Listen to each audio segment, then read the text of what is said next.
Hey, everybody. Welcome to the DBT. That's the Doing Big Things podcast, if this is your first time here. And today I am fired up because we're joined by one of the fastest growing mental performance coaches in the game. He helps athletes and entrepreneurs get their head right so they can maximize their potential. He's grown a huge following on Instagram. He hosts an enormously popular podcast, The Determined Society. And today we're going to pick his brain. We're going to try and figure out how to level up our own mental game. Shawn French, thank you for being on the show, my man.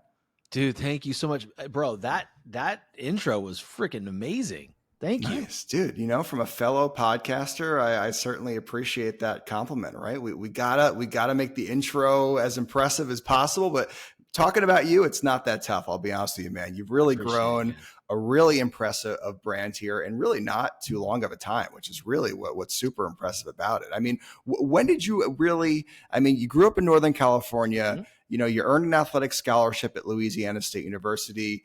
You were a rock star outside salesman. And now you're like this quickly ascending thought leader. You've got 50,000 Instagram followers. Your podcast is killing it. Like, when did you decide that it was kind of in your heart to like coach, to inspire, to teach? And what did that transition look like?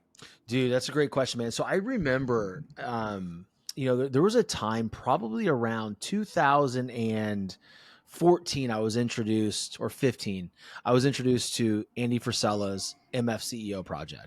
Okay. I was wanting more in life. And one of my clients, her name is Chantel. I love telling this story because I love this lady, and she, unknowingly opened my eyes to this whole world. So she asked me, because she was my client, we're sitting down there at a Starbucks and we were doing a payroll deal. Okay. And she goes, "How are you?" I'm like, "I'm great. Thank you. It's good to see you again." She goes, "No, how are you really? What are you masking?" I'm like, "What?" She goes, "Your energy's off." I'm like, "Excuse me?" And I was like, "Well, I got, X, Y, Z, I'm not really, this, that." And she goes, "You know what? You need to listen to this. Do you know who Andy Frisella is?" I go, "No, I don't." And she goes, "You need to listen to his podcast called MFCEO Project." I'm like, "All right, cool." So I listened to it. This is way back in the day, man, before Andy Frisella was a household name. Okay. And I'm like, okay, so I like it. And he's giving entrepreneurial advice and how to become an entrepreneur and how to be super successful and, and be the guy, right? And so I started listening to it and digesting it. And all of a sudden, like a chamber in my mind started to open, like thinking, I want more. I want more. I want to do more. I want to be more. And I want to give more. And I always thought, like, man, it'd be so cool one day if I could have my own podcast, just like when it's time, I'll have the studio and I'll just do, I'll just inspire people. And it didn't really work out that way, right? It was one of those things where I'm a coach by nature because I'm a baseball coach as well. Mm-hmm.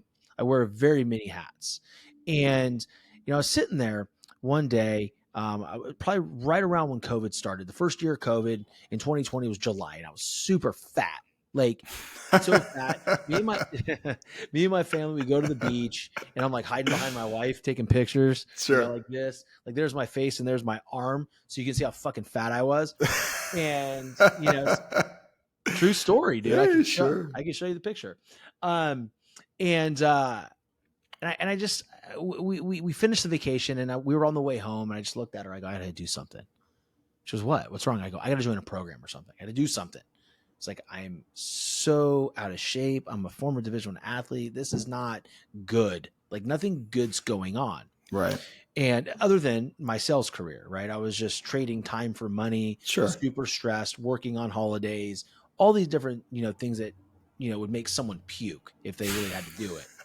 And, I'm like worrying about, selling payroll deals on fucking Christmas. That's nowhere to be, right? Not ideal. Not ideal. Yeah, it's terrible, right? So, and she goes, "What are you talking about, a program?" I was like, "I don't know, like a weight program, like a, something." So we get home that day, and I'm sitting in bed, and I'm scrolling on Instagram, right? I wasn't really, I think I had like 800 followers on Instagram at that time. I'm just scrolling. Sure. And then Andy Frisella comes up. It's talking about 75 hard. I'm like, "Ooh, what's that? What's 75 hard? That seems like scary." So I'm going to click on it, and it came from Andy's page. So I knew it was okay. And it was like basically 2 workouts a day, 45 minutes. One has to be outside. The other one can be indoors. But the one outdoors, you had to get it done. Like, no matter rain, sleet, snow, whatever. One of the workouts had to be outside. And I'm not talking about in a garage, out in the elements. So it's hard. No cheat meals, gallon of water, progress pick, 10 pages of professional development reading every single day. And I'm like, well, I'm going to do that. And I just made the decision because I hadn't eaten that day. I was like, Okay. well, Today okay, can be cool. day one. Boom, day one, motherfucker. Here we go. Let's do this shit. I'm starting. This is good. I download the app and I go from like 218 pounds to 180 pounds. Wow. And 40 pounds in 75 days. Oh, that's pretty wild. If you look back at it, very unhealthy, right? I mean, you're talking about a huge swing. And Sure. when you're that, when you have that much of a weight change, the pendulum comes back even harder, dude. Like Oh yeah, I've seen it. I've done it myself. I did Whole30. I lost like 20 pounds in 30 days, and I gained it all back and then some. I think a year in 10 later. minutes, right? Yeah. Once you had that processed food, you're like blowing up. 100%.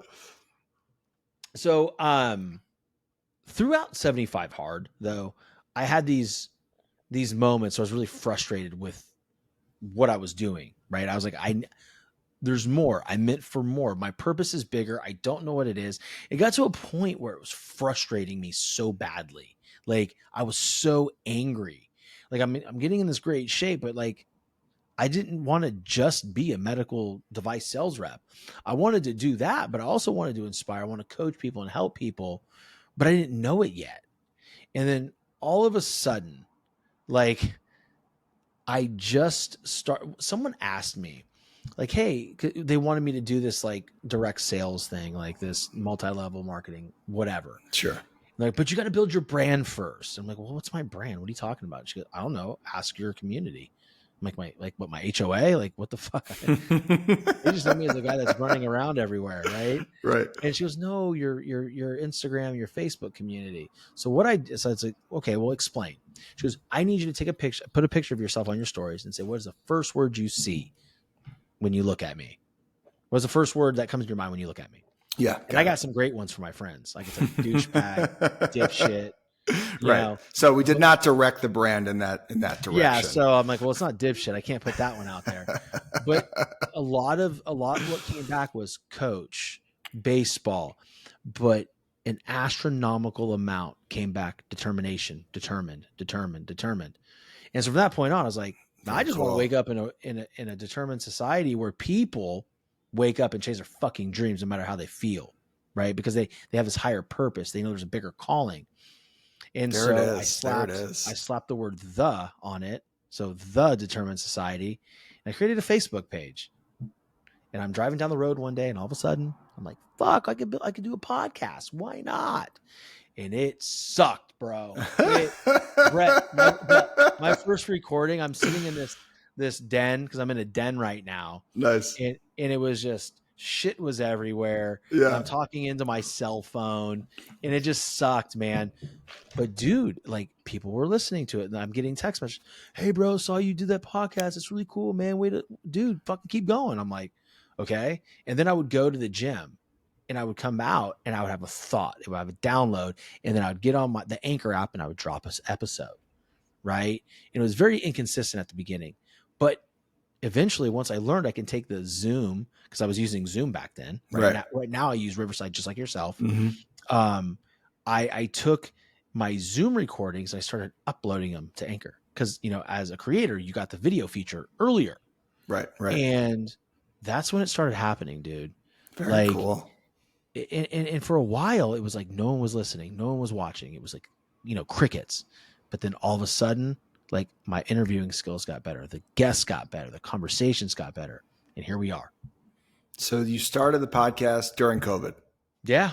Started the podcast, started putting out, personal development type content during COVID. You had 800 followers. Now we're over 50,000. Yeah. And that's a huge ascension in a very short amount of time. Short amount of time, dude. And there's some in there and I've always been very honest about this. At the very beginning, there was some like giveaway shit, that I thought I had to do. And I, built up followers. Not all of them are bought. Right. But there's some in there. And I think like a lot of the big people you see 1.7 million with the way the shit's going right now, the algorithms, like, dude, there's some bot followers and there's some things in there that, and if you look at engagement, that's the one thing I'm not doing. I'm not paying for engagement, and you can smell it. You can see it when people do it, because they'll post it and 10 minutes later, there's like 3,000 likes. Sure. It's not the way the algorithm works now, guys. This is a highly competitive space that we're in. And when I mean space, I mean, social media in general. There's like, how many users on Instagram? I don't know, but a lot. Billions. Right? Not a lot of people are seeing your shit is my point. For sure. So yeah, to your point, there was an astronomical growth. Some of it is, what you would call like giveaways or what of that, but not a large majority of them. But the giveaway people still have to like you and stick with you. They're still real people. They're not they're not bots. You know what I mean? No. It's not like the guy that has 600,000 followers and gets 13 likes on a photo. Like, those are bots. Like, there's a difference. I mean, I know a lot of really successful bloggers that have like 500,000, millions of followers, and a big portion of them were, gotten through giveaways. It's a tactic that works. It has worked. Yeah. It still works, but they still have to like what you're putting out there to stick with you. And sure do, I mean, otherwise they're just going to leave you. So obviously you're putting out quality content to retain that type of following. And anyone who's tried to build an Instagram following or brand can appreciate reaching 50,000 followers, however the hell you did it. And I think it's definitely something that's pretty cool. Yeah, man, I appreciate that. It was hard, dude. It's like a lot of consistency, a lot of posting, right? And a lot of just being myself. I think what you'll find is if you watch a video and now you're experiencing it, right? It's like you watch videos of me like on my social media, you're getting that guy right now. If I gave you my address and you knocked on the door randomly, you would get the same fucking energy, right? That for me has been the one thing that I always told myself that I would continue to do, is be myself and be authentic and not use these words as buzzwords, but like truly be that person. Like to your point, like you hit me up, you're like, hey man, I want to have my show. I'm like, dude, thanks for connecting. Let's roll. Like let's melt the mics, man. Let's melt the mics. Love that. Let's just melt these things right on the table at 6:17 p.m. on a Tuesday. Let's do it. But I totally agree with that. I think that, being authentic to your audience, they're going to feel that. It's going to resonate with them. If you're preaching something that you're not following, they're going to feel that too. Maybe they're not going to really notice it in a logical sense, but they're just not going to feel your message as if it were delivered from someone who's actually doing what they say to do. I think if you're teaching the public to do something, you're coaching them to do something, you best be doing it yourself too, or otherwise you're totally out of alignment and your message is not going to land the way it should. I'm smiling because like, dude, there was a moment of that. There was a moment of that for me. And I think I'd be remiss not to talk about it. Right. So I had a little bit of a skin cancer scare. I don't know, maybe last year, around a year ago this time. Okay. And my wife had to go to Ecuador, for her, her school reunion. And prior to her going, I got the whole thing shaved off, and tested, and, it was precancerous. It was fine. It's gone. But like, it got me out of the gym a little bit because it was uncomfortable, right? Like I felt like the burning, and then I didn't have anybody to put the patch back on. So I made all these excuses. So then Hurricane Ian happened. Like, and I don't know if you probably did hear about Hurricane Ian here in Florida last year with a 15-foot storm surge. And it it was nasty. Well, I live in Fort Myers, but I live about 20 minutes away from the beach. So we were safe here. My point is I fell off, and I fell off hard. Right. And I noticed, and I started looking at my show analytics. I'm like, nothing's sticking right now. Like, what's going on? Like, why all of a sudden I'm having these great guests? Not as many people are listening. And then I realized, what was it? Once I got back on track 2-3 months ago, and I started doing the work consistently, like as you spoke about, like doing what I am coaching others to do, I have an, elite mindset. I started being that guy again. And then the numbers started going up again. And the conversations I'm having on my show are much better. The content that I'm putting out, my short form videos, I ran into my buddy at gymnastics last night because my youngest is in gymnastics. He goes, bro, your message is fire again. It's fire again. I'm like, what do you mean? And I just looked at him. I'm like, what do you mean? And he's like, no. I'm like, I'm not offended. I'm curious. He's like, dude, for a while there, man, your gut started getting a little bit, and I was worried about you. The stress got you. and your voice wasn't as powerful. It's come back. And he go, and I hadn't seen you. And you know, now I'm seeing you and you're looking lean again. So I'm like, yeah, man, the two are connected, dude. Oh, For sure. 100%, For me, at 100%. least. Yeah. I think for anyone, I Yeah. think if you're fit and you're in shape and you're eating healthy, it's going to make everything about your life more powerful. And the message you deliver is going to land more powerfully. Mm. So, just to touch on like 75 hard really quick, have you done it multiple times or just the I one time? have. You've done it multiple times, right? 2 to 3 times. Man, but what I realize, and this is not true for everybody. So we're talking Okay, like 150 hard here. We're talking like, dude, I 225 hard. Dude, I know. But the first time I was super intense. Like I did 75 phase 1, phase 2. I didn't even attempt phase 3. I don't even know what the phases are. I thought it was just the reading and the 2 workouts and the no cheat meals. No, dude, it goes like, so the first 75 days, and then you can take a little bit of a break or go right into it. You have phase 1, which is 30 days. Then you got to take a 30-day break and then do phase 2, then another 30-day. And Okay. then for phase 2, you got to wait until month 11 and you got to do phase 3. Got it. Okay, so I had no idea. So it could really go on for a long time. But if you go through all those phases, I mean, you're like a different person at the You're a end of different that. person. And again, like I may do it one day when my mindset is to the point where I'm doing it for the right reasons. Mhm. And this is what I wanted to touch on. Before I was doing it for punishment, Punishing yourself. punishing myself because I was so unhappy with who I was, so unhappy with how I looked. And so I thought the only way to achieve great results and look a little bit better and be okay with taking my shirt off in public was to punish myself through something so extreme. And, to a point where the first time I did it, I went plant-based. Really? That's why I lost all that weight. Like I was emaciated, bro. So you lost a lot of muscle along with fat. And fat. Yeah. I mean, like, but the reality was like, I couldn't do like, if I were to, grab 20s, 25s Mhm. and do curls, like I was gassed at 12. Gotcha. Like, I mean, Gotcha. on set 1, dude, I was just not strong, right? I looked weak. But my point of that is where now when I'm working out, and again, I've partnered with First Form. That's where I get my supplements. We've created a partnership, and through my show, and I learned, okay, I'm going to set myself up for a program in there. I'm going to do it every single day. I'm going to log my food. I'm going to do my 45-minute walk every day, either before or after my lift. And I'm going to be happy about it. And that's my journey right now. So I'm leading my workouts now with more of a love for myself. Right. And so with 75 hard, like I said, man, I was just punishing me. I was punishing me. Shawn, you son of a bitch. How could you do this? It was just like, this mission to destroy myself to a point where I just wasn't fat any longer. And I don't think that's the right way to look at fitness. Surely from a standpoint of shame, right? It brings out a lot of shame, but zero longevity and zero Right. sustainability, right? 100%. So, Got to come at it from the right mindset. Totally agree. yeah, man. Got to bring some joy. Bring some What's joy the point, right? Like, to what's the the journey. point? And I'm not saying anything's wrong with 75 hard by any means. What I'm saying is, for me, the reason why I did it weren't the right reasons. Got it. Yeah. So let's talk, the mental game a little bit, right? Kind of your niche, kind of your expertise. I'm sure it's what you talk about with a lot of your clients and your athletes that you work with.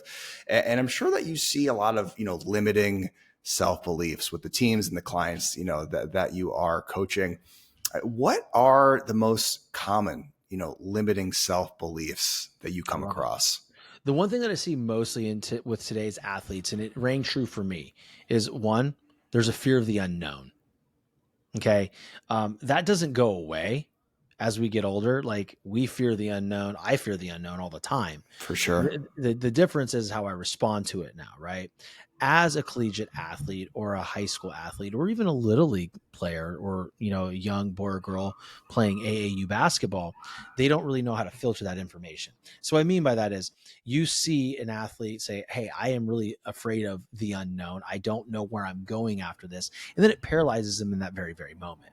right? And so they're not able to move with grace. They're not able to be grateful in that very moment that they're in order to get them kind of out of that fixed mindset, right? So what I like to do is talk to them about what gratitude means. Like, what are you grateful for right now? There's because Johnny, there's a lot of kids that can't play basketball. I am sure you've been at Walmart or Target before and you've seen a child in a wheelchair and they may not be able to do the things that you do. They can't run up and down the court. You have a lot of freedom that they don't have. So can we agree that you're grateful for that? And then I get them to buy into the fact that, you know what, I am grateful for that. So, okay, now the next step is diving into your standard or your process on an everyday basis, right? Whatever you need to do is just part of your DNA, right? And there's no buzzwords here, right? It's just the fact that I'm going to wake up, I'm going to go for my workout. That's who Shawn French is. If you're going to wake up and go, shoot 153 free throws, that is who Brett is, right? So let's take that on, right? Let's really take that on and be like, okay, I can't fear the unknown because I'm so present right now. Love That is that. one of the biggest things that athletes are facing now. Love that. The other one, dude, and this is something that has always been there. And if there's any athletes or peak performers that are listening, or even salespeople, business people, entrepreneurs that are listening, is, dude, the pressure to succeed. Like the external pressure that you may feel from the outside sources as a kid would be your parent and your coaches, right? You're being judged on your performance, right? Right. And then if you're in a career, you are being judged on performing, right? And you want to be a peak performer. But man, a lot of times what happens is it scares the shit out of people, right? Sure, of Because course. now they're not taking action because of the fear of the unknown, right? They're not lazy. They're not lazy. Like anybody who's out there and I never tell a kid that they're lazy. Never. I go, you're uninspired and you're scared. Right. Why is that? What are you afraid of right now? Why you need to do your sprints. You need to do all these things that are going to make you a better athlete. What are you afraid of? And they go, well, I'm afraid if I do all this stuff, I'm still not going to be good enough. And the question I have back is, okay, where's that getting you? It's a Very self-fulfilling powerful. prophecy, right? 100%. So that's what I'm seeing in a lot of athletes, man. And it wasn't until I flipped that switch and realized, like, dude, I got to go back to working with athletes because that's where I feel my calling is. Sure.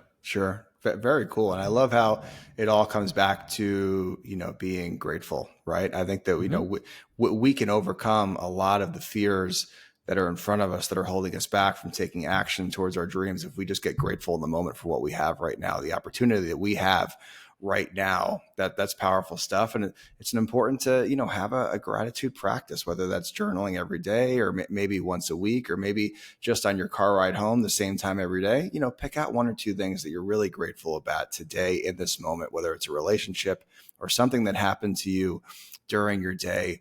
Having some type of gratitude practice in place can really allow you to be courageous and just take more action in your life. I totally agree with that. It definitely gives some major perspective, man. You're spot on, Brett. Totally. I mean, 100% gratitude, super important. And I'm sure that, a lot of, you're interviewing some of the top entrepreneurs in the world on the Determined Society podcast. I'm sure a lot of them probably have some type of gratitude habit. Are there any other habits or traits that you've kind of consistently seen as like a through line through all these hyper successful people that you speak with on a weekly basis? They seek adversity, dude. And they seek failure as early and as often as they possibly can get there. The quicker that they fail, the quicker they know they're going to be successful. See, there's this thing out there that, I don't know if it's bestowed upon us from our grandparents or our parents or whatever it is, whatever the older adult, the elders, right? When we're kids, failing is not failing is bad, right? You didn't want to fail. Okay. As you get older, you realize anything great in this world is done after a failure. Your muscles get bigger when you take them to failure, right? the lessons that we learn when we have a failed business, or when our business isn't going the way it needs to, or when you have a shitty podcast recording, or when you can't hit the baseball. Those failures are going to tell you a story. Now, from that story, where are you taking them? Right? Are you taking them to a point where, okay, cool, I know this happened. I wasn't prepared. I didn't take my extra swings. Now I know I'm going to take my extra swings and I'm going to control whatever I can to be empowered in that moment on Tuesday night at 7 p.m. Or are you going to say, I knew it. I just wasn't good enough. I suck. I can't hit the baseball. If I keep this up, man, Jennifer's going to take my spot. Like it doesn't, it's like you have to be able to work through that adversity. And these high level entrepreneurs, they get that. They're grateful for the times that they've lost everything. Now that a lot of them may say that on a podcast interview to sound cool, I don't know. I can't get inside their heart and tell them whether they're lying or not. But what I can tell you is they've all failed a lot. My buddy David Meltzer lost $100 million, and that dude's back bigger and better than ever. Like, dude, that's a failure. Does he fear that will happen again? Yeah, but he stays present and he's grateful for the moment that he's in, right? And he preaches love and light. And that dude, he's a testament. That's powerful. I like that answer. Something like that. Yeah. That's a really powerful answer. The most successful people, the people that are having the greatest impact on this planet, they seek adversity. They seek it on a regular basis. They seek out failure. Because like you said, similar to the gym, your muscles grow bigger when you rep to failure. I think that's a really, really cool comparison there. And it rings so true. Seek out failure, guys. It's there to help us grow. And if we're not failing, then we're not growing. And that sounds so cliche, but God, it's so true. Dude, and stretch yourselves. Like, I challenge you guys that are listening to stretch yourself. Whatever you think is possible, double down on it, multiply it by 1,000. I don't care. Like, for me, I try to get the best guests on my show, right? And, we're going to be, pivoting a little bit about who you see on my show. But there was times where I go, I'm going big. I'm going after Ryan Reynolds. I'm going after Kevin Hart, right? And none of those worked out. But like the thought that like I have the confidence to go and find what agency who works for them and call them, like, and try to link it up. Like, dude, that's initiative, right? That's taking control of my destiny, So, think bigger, guys. I agree. I think most people do not set big enough goals for themselves, and they really limit their lives, with those limited goals.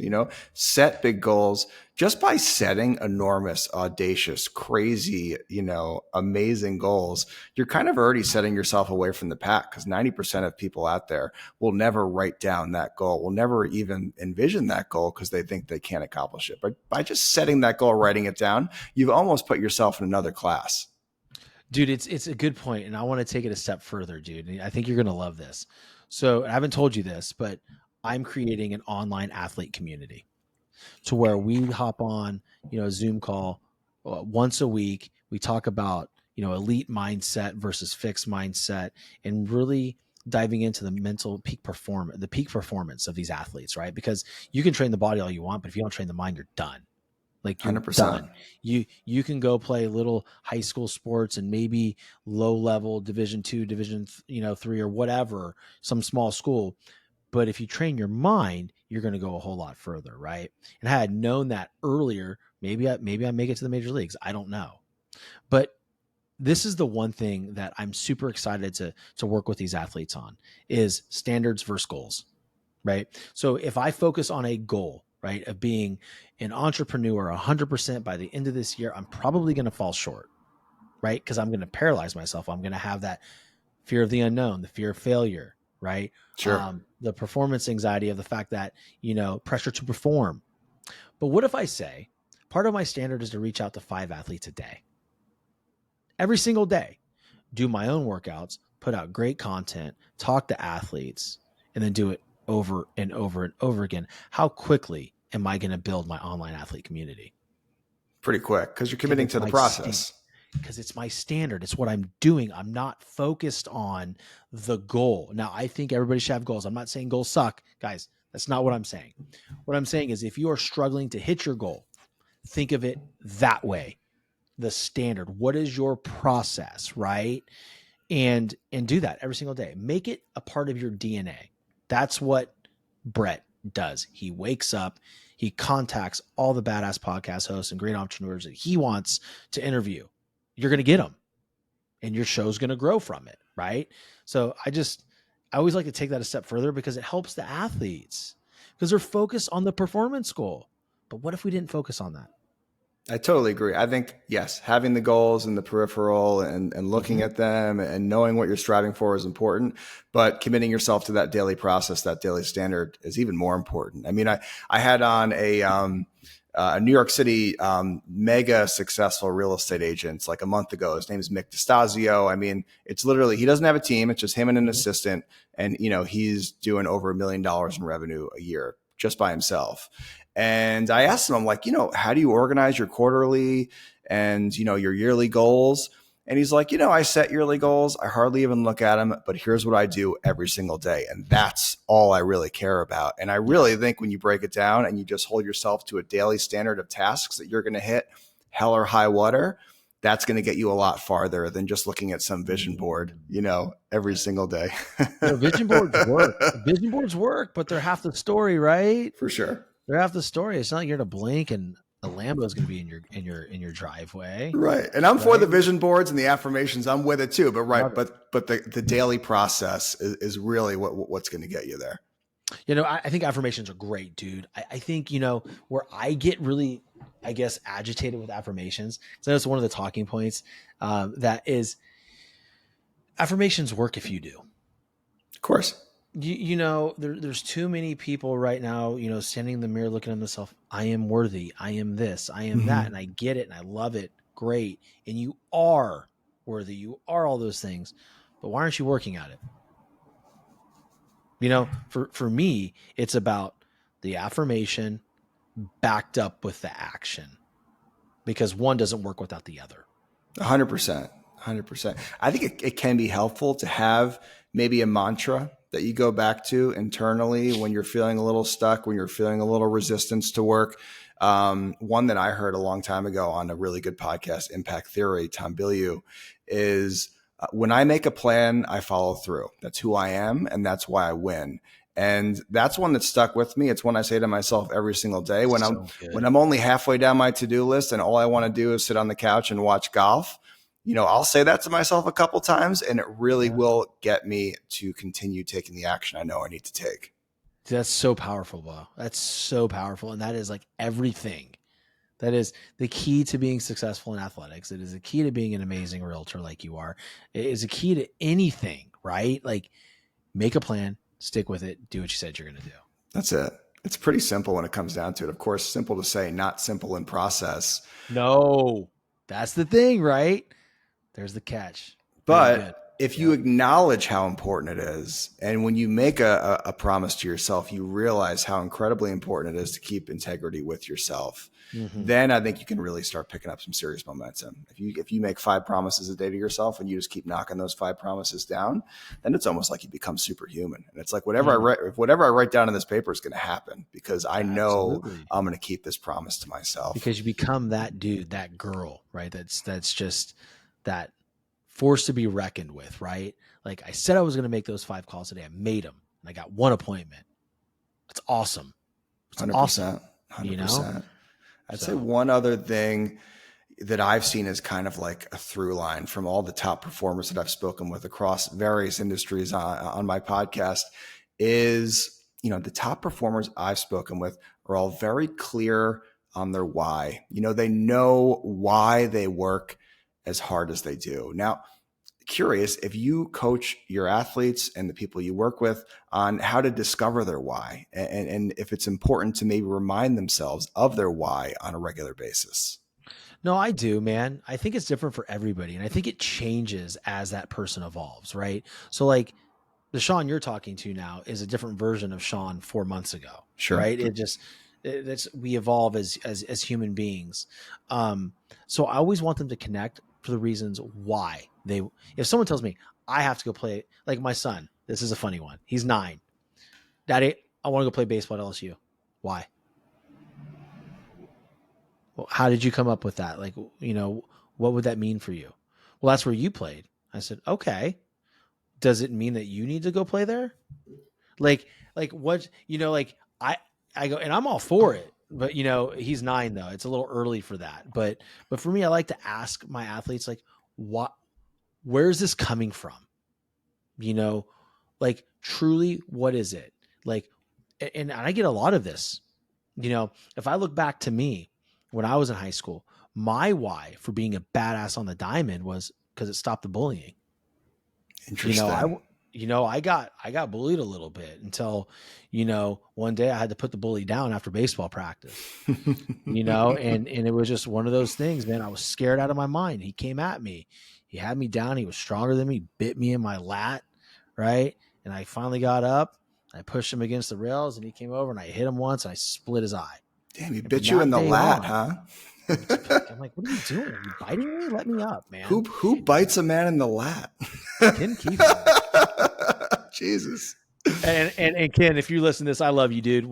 Me and him have reconciled way long ago. It's my guy. But, I think for my why back then was it brought respect. Right.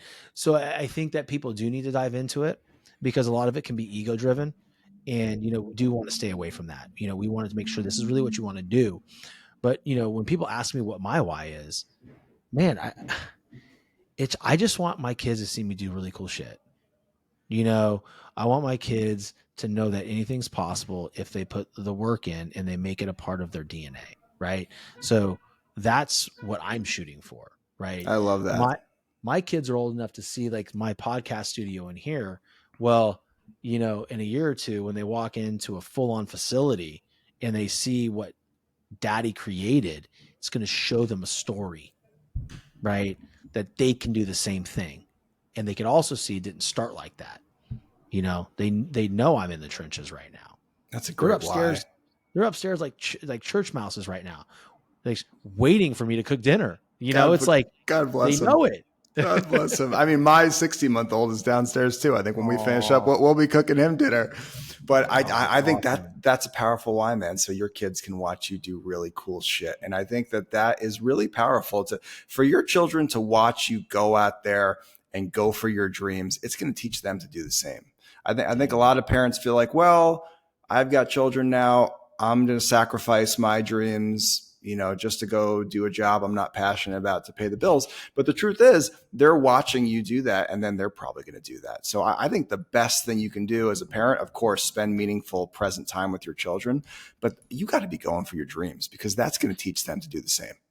Yeah. Because if you're a parent listening to this and you're saying, I'm a parent now and I'm just going to go through the motions, your children are seeing that and you're showing them something. And if you're okay with your son or daughter finding another role model, then keep doing what you're doing. But if you want to wake up one day and walk downstairs and your son or your daughter say, Daddy, gosh, your muscles are getting bigger. That's showing them that the hard work is coming out in the physical world. And you are now teaching your children who the role model is. Now they look to you. That's what we want. Very cool stuff. So happy you brought that up. It's honestly probably the reason I started my podcast in January. It had been something that had been knocking around in my mind for probably a couple of years, just thinking about starting that podcast. I think I could be pretty good at it. I think I could be pretty passionate about it. And then finally having a son just kind of kick something loose. And you're like, I got to do it right now. I got to do it so that this little guy can watch me really go after what I'm passionate about in life so that hopefully one day he does the same. I think that is really, really powerful stuff, Shawn. Well, you are a really good interviewer. Cool. Shawn, I appreciate that. Endorsement on the air for sure, dude. Thank you, brother. Sure. Thank you so much, man. Yeah. So, we've kind of talked about how important, physical fitness is to you and working out. And that's a habit that kind of brings life to everything else you do. Are there any other habits that have kind of been pivotal to your growth over these last few years? Maybe like journaling or reading or meditation or anything in that realm that you feel like has really allowed you to get to that next level? So yes and no. And here's what I mean. I don't do a good enough job journaling. It is a blind spot of mine. I would be so much better and so much more enlightened if I just brain dumped onto the paper. I'm sure I would have more creativity. I don't do it, right? I need to. For me, as far as meditation, I use my workout time as my active meditation. That's where my downloads come. Like I get there, I 45-minute walk and then an hour lift. And I am thinking the whole time. I'm literally just, well, I don't want to say thinking, but I'm tuning into who I am, what I want to accomplish, right? And what Sure, I want to sure. do. What's my vision? So that's my meditation.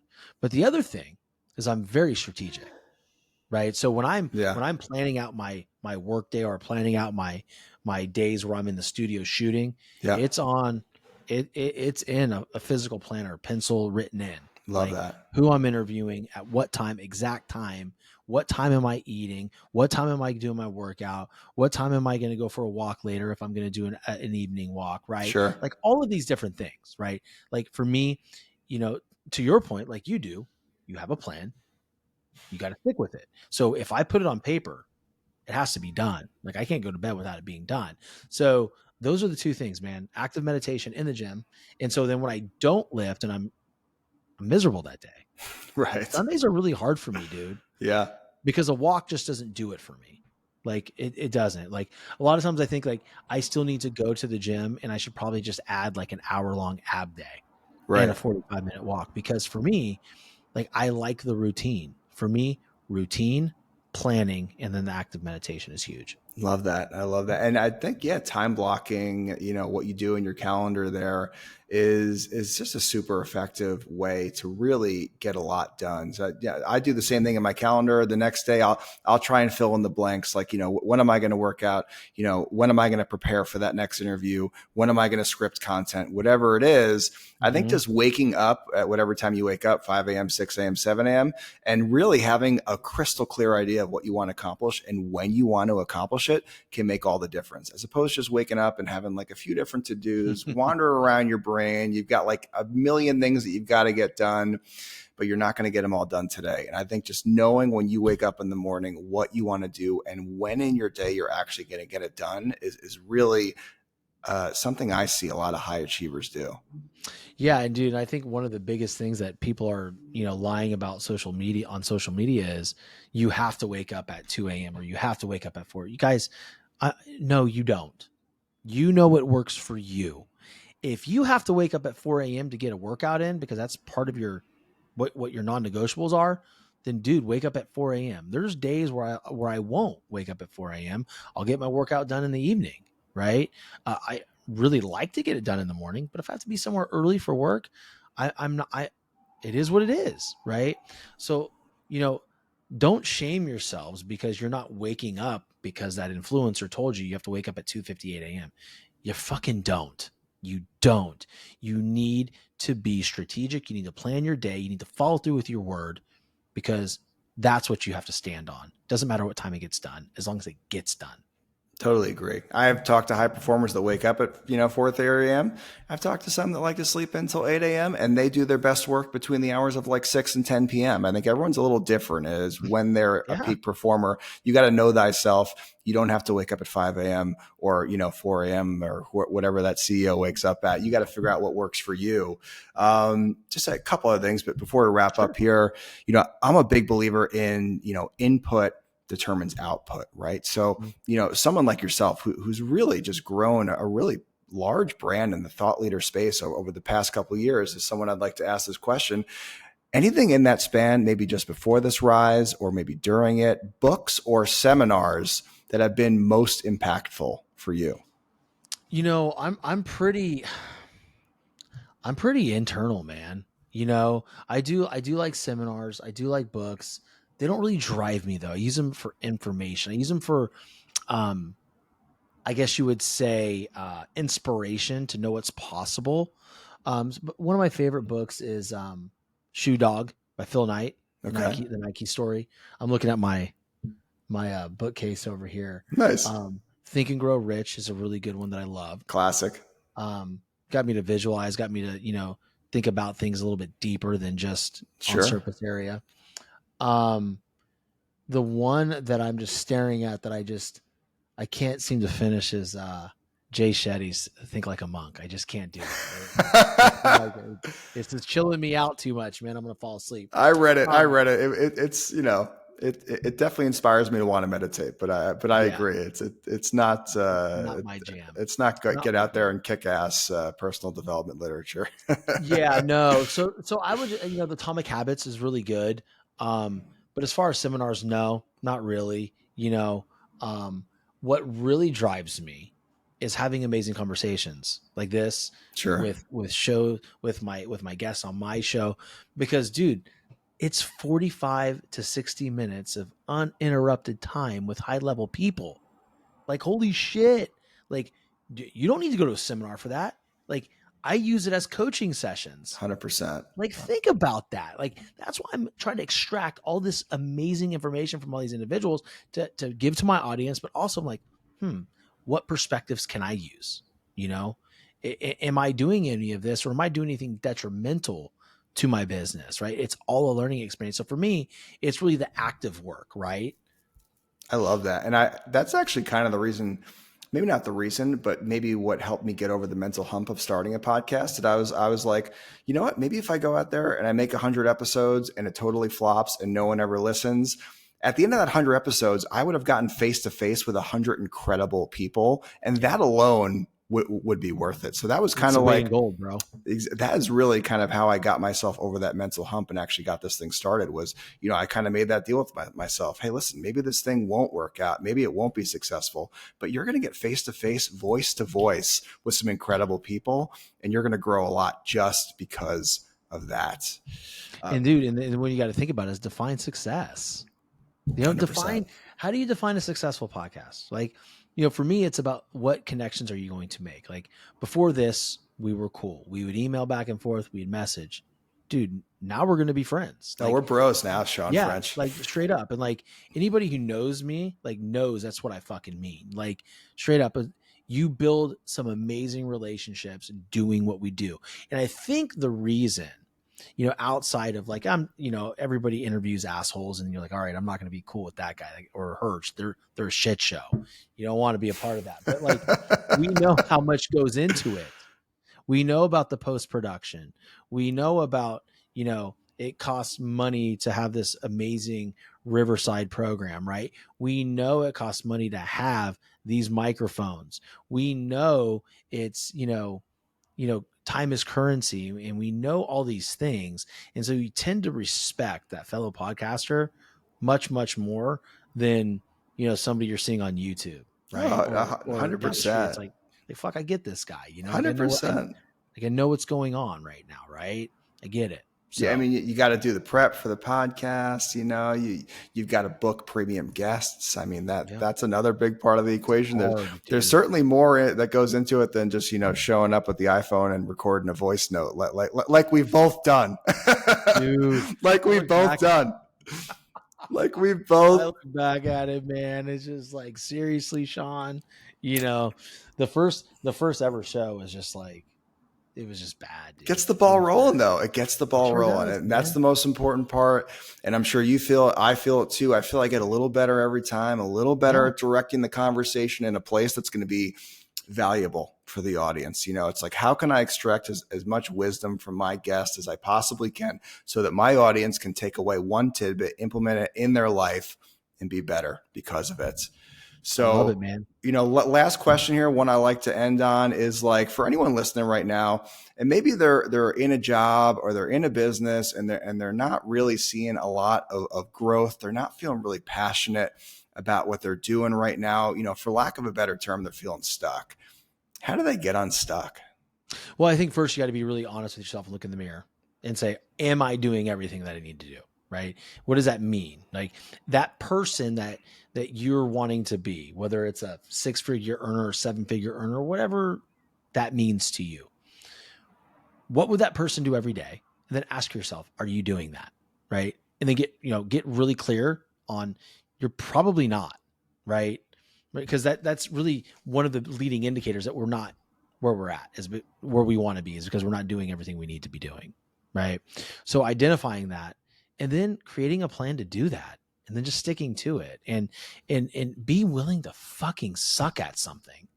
Like, be willing to throw a shitty first episode out, right? Be willing to fall on your face in the gym. Be willing to fall on your face writing your first book and no one buys it. It's all you're not starting over. You're starting from experience.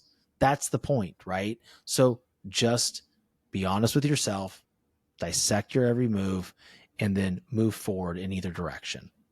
Embrace the suck. I love it. You have to, man. You got to embrace the suck, man. Shawn, man, this has been awesome, dude. Thank you for taking the time. I know the audience is going to take a couple things away from this episode, and they're going to be better because of it. Where can people keep up with all you're up to online right now? Yeah, dude. So at the Shawn French on Instagram, it's ShawnFrench.